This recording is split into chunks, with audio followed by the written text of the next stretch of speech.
All right, we are back in the kitchen today. This is my jar of oregano. I actually have another whole jar of this. We're gonna make something really interesting today, something I have used before with great results, but it wasn't my homemade. So I'm thinking homemade would even be better. So let's make some because I think this is gonna be something beneficial to put in your pantry at home. All right, I'm Chrissy from Up the Windy Lane, and today we're gonna make some oregano oil. I'm pretty excited, and I hope you follow along and make your own with me. So first I'm gonna share with you a few ways that you can use oregano oil, and I'm sharing with you the benefits of oregano oil. So I'm gonna be reading some of these. I know the benefits that I've had, and these are just some examples of other things that it can do as well, and probably why you should have it in your cabinet at home ready to use. So oregano oil is actually anti-inflammatory and can be used in salad dressings. You can actually rub it on your chest. You can use it even as a natural insect repellent. So I did not know those. Now I knew that it was an anti-inflammatory because I've actually used it because it is good to use in place sometimes of an antibiotic. Now one of the great things is you can actually make this oregano oil from dry or fresh oregano. So if you have oregano hanging out in your backyard, if you're growing some of it, then you can use that to make the oregano oil as well. Or if you're like me and you bought a bunch before you were growing it, then you have a bunch to use and you can use that as well. You could also dry your own if you would like. If you have a bunch outside, you want to dry it, and then use it. One of the reasons why I am using my dried oregano is because my oregano outside, I did not harvest. They say the best time to harvest is around June, and it is September, the middle of September right now, so mine is not the best time. It's actually flowering. Now, this website that I did go and find some information on does suggest using fresh. She says that fresh will yield more benefits, but dry will work as well, but that there are a little bit difference in them. I'm not sure, other than you have to be careful when you're using fresh herbs and in an oil infusion because there is water content and it could cause spoilage. So if you are using fresh oregano, you want to make sure that you wash it really well, clean it off really well, make sure you dry it really well, and either let it air dry, pat it dry, or something, but make sure that you get all that moisture off of there. When you're working with dried oregano, you do want to make sure that you know where it came from, that it is sourced well, and that I use organic, so you want to make sure that that is, if that's something that you look for. Definitely should be if you're using this for tinctures and oils and that kind of stuff.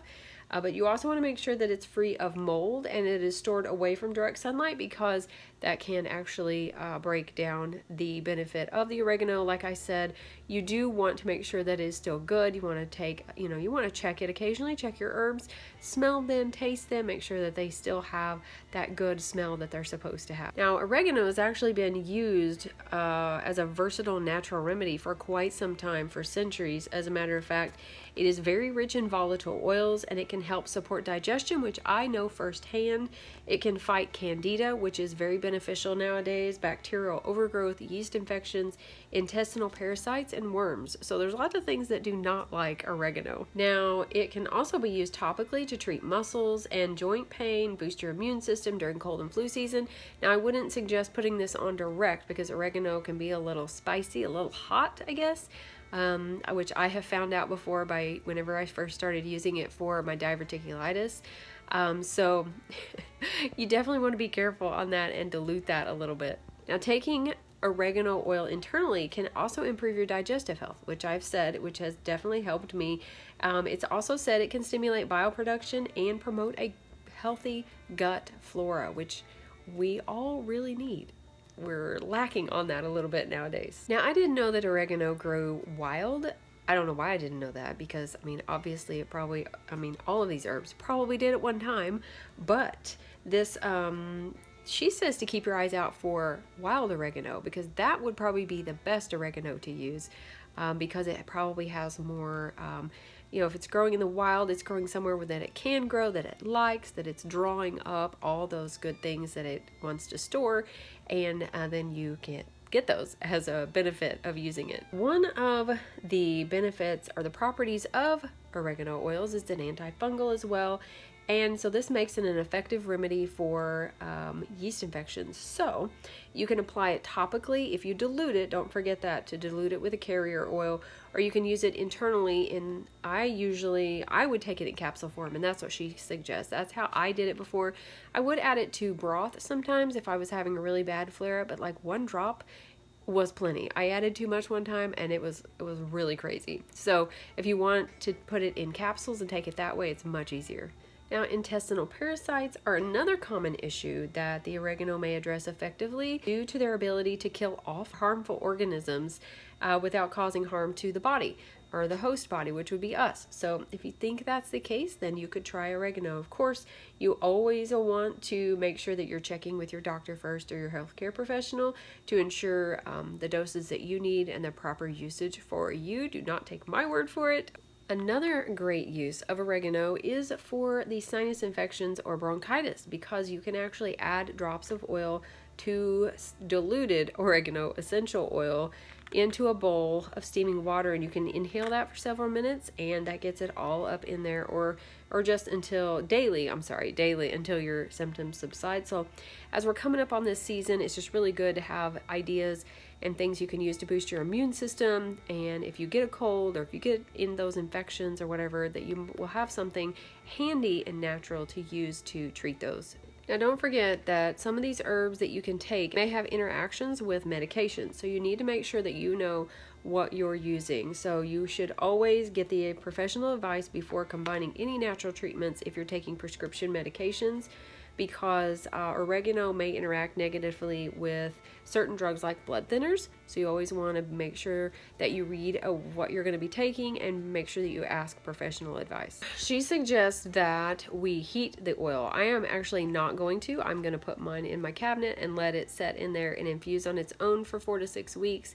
Now, Rosemary Gladstar says that you can do that as well as heat it up on the stove.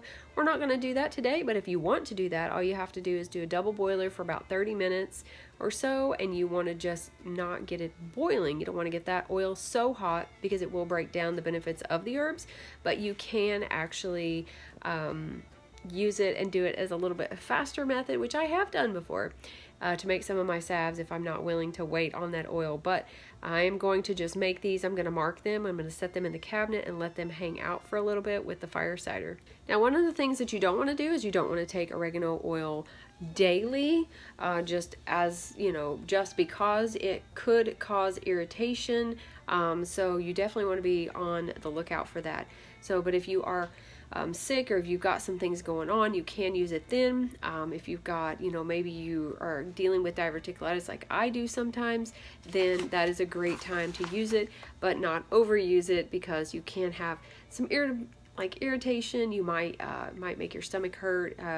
Some things you just use, you can't just use every single day. All right, so since I have talked a lot, let's go ahead and get this made, because I actually have 3 more oils over here that are done infusing, and we're gonna strain those out today and see what they smell like. So the recipe that I normally do is I usually just fill up my jar about 3/4 of the way with the herb and fill it the rest of the way with the oil. But today we're going to use a 1:1 ratio. So I'm going to use 2 cups of dried oregano, because I have so much of it, and I'm going to use 2 cups of olive oil. Now, I'm not sure I'm going to have enough olive oil for both of these jars, so I'm just going to set one over to the side and go ahead and do a couple of cups of the oregano leaves.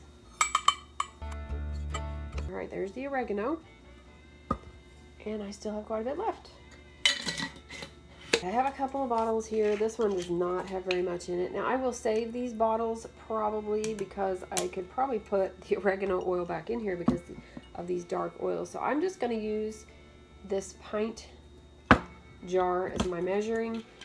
So if you don't have measuring cups handy, or you want to use glass, well, this is a way to do that. So I'm just going to get this is organic extra virgin olive oil. I need to find somewhere to buy it in a larger bulk. So this is, I'm probably not going to. This is 2 cups here, approximately, or a little over.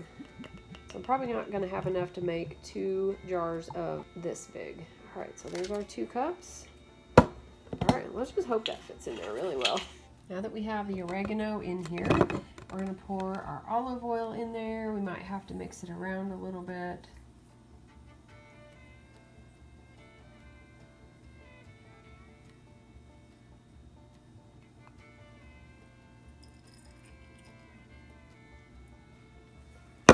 Whoops. Okay, so now I see why she says it's very potent. All right, so I just made a decision. I'm going to see how much oil I have left, and I'm going to go ahead and pour that in there, and then I'm going to put that equal amount of oregano leaves in there and go ahead and do a really big batch. Well, maybe not a really big batch, but more than what the recipe actually called for, because it was a half a cup and a half a cup. So I got about a 3/4 cup of oil left. I don't think I have any more in the cabinet to add to that. No, I have avocado oil, but I do not have any more olive oil, I don't believe. Oh wait, nope, that's avocado oil. Okay, so we're gonna have to go with that. So I'm just gonna add that to the jar, and I will add 3/4 cup of oregano leaves. Let's go ahead and add that. Get our oregano back over here. There's our 3/4 cup of oregano leaves. And then we're gonna add the rest of our olive oil in there. It's a pretty good sized batch, I think. We're gonna mix that around like we did before. All right, so there we have a potent 1-to-1 ratio of oregano with olive oil. I will probably get some more olive oil this weekend though, because with these oil infusions, you always want to come back and look, because these dried herbs will probably absorb some of this, so it may go down and it may be a lot drier than what I want, so I may add some oil, and if I do, I will definitely write that down, because I want to keep track and know exactly what I put in here, and so I can make it again next time.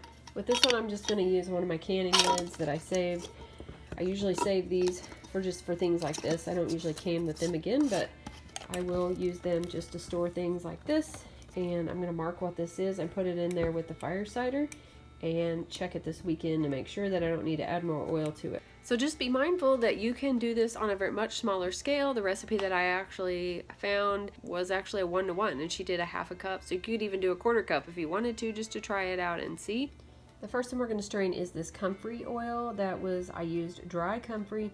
I used extra virgin olive oil, and this is the date that I started it, so you can tell it has been in there for over 8 weeks infusing. You can see that it definitely has that color in it because it's much darker than the olive oil would be. And so I will strain this into this jar, and then I will put it back in this jar and leave this tag on it and mark the date that I strained it. So this is how I strain my tinctures and my oils. I just put my canning funnel on here. I probably use a bigger one than this, but that is the one that I have. And so we're just going to pour this. I want to smash this down and get all the goodness out. This is where it would be great to use cheesecloth, because that would help that I have any in the cabinet. We're going to have to find some cheesecloth. Okay, I did find some, but this is the only piece I have. So we're going to do this over here. I don't really want that getting in there. So I'm just going to kind of get that out of there. Back in here. Oh, that's much better. Just make sure you have clean hands. Change of plans on the label. I took the label off of that other one because when I did the tinctures, I could rinse them out with water, and it wasn't a huge deal if some of that water was in the tincture to me, because those can actually be diluted with distilled water. The oil, on the other hand, I don't want water in the jar and have to clean, and have to make sure that the jar is dry before I put stuff back in there. So I am just going to remove the label as best I can and add it to the new jar. Look at that gorgeous color. You can see through the sun coming through that. That's beautiful. Look at that green. So I just put S and I put the today's date. That way I will know I strained it on this date, and then this will just go in the cabinet with my other oils and tinctures. I will probably eventually put this in amber or dark glass, but right now they're just going to go in a dark place. Next up is dandelion. So this was dried dandelions that I picked in extra virgin olive oil. Same date. It's over a couple months. It's actually been 10 weeks or so, something like that. So we're going to drain this. This probably, this should not be as dark green as what that comfrey oil was. And really you should probably, you know, wash all this, but this is for my home use, so I am okay with it. Okay, my hands are now oily, so let me hold the stuff here. Alright, let's pour this in here and see what we got. Oh yeah, much different color. And I just need a bigger strainer. I think I can put that one back in there. That way I don't have to remove the label. I'm just going to push this down with my fingers. You can see the oil coming up. And then just let it drain out. Alright, did the same thing with this one. Wrote that it was strained on 915, and you can definitely see that this one is on much lighter color. So we're going to put them side by side though here in a little bit and see what they look like. This next one is rosemary oil. It was started the same day and it was dry. So we're just going to pour this through here. It has a much lighter color as well, kind of like the dandelion. Now this would be rosemary from my garden that I saved and freeze dried. It's still kind of crackly. There's no oil coming out, so. Alright, this one won't go back in here because it has lots of little pieces in it. So I'm going to try to get the label off of here. But before I do that, I'm going to go ahead, clean the lid off too. Let's see if we can get this off. Okay, not bad. Okay, there we go. Just mark this one. Alright, so here we have a comparison. These two look pretty similar, but this one is definitely darker, but that comfrey is so dark green. Alright, I hope you enjoyed that video. We are definitely going to get all that put up and put it in a dark spot, and I'm going to be looking up recipes to use all these. Now, the comfrey I can use in, actually all three of those I can use in salve if I wanted to, but the comfrey and the dandelion will definitely be used in salves. The rosemary oil is actually good for your hair, so we might use like make an oil with rosemary, that oil that's rosemary oil, and add some other things to it and use it kind of as a hair treatment, or who knows, we might put it in soups and stuff. I don't know, we can use that too. So I hope you enjoyed this. Be sure to like and subscribe. Make your own, try it and see what you think. It's always fun to kind of do little experiments in the kitchen. And don't forget to be lovely lights today.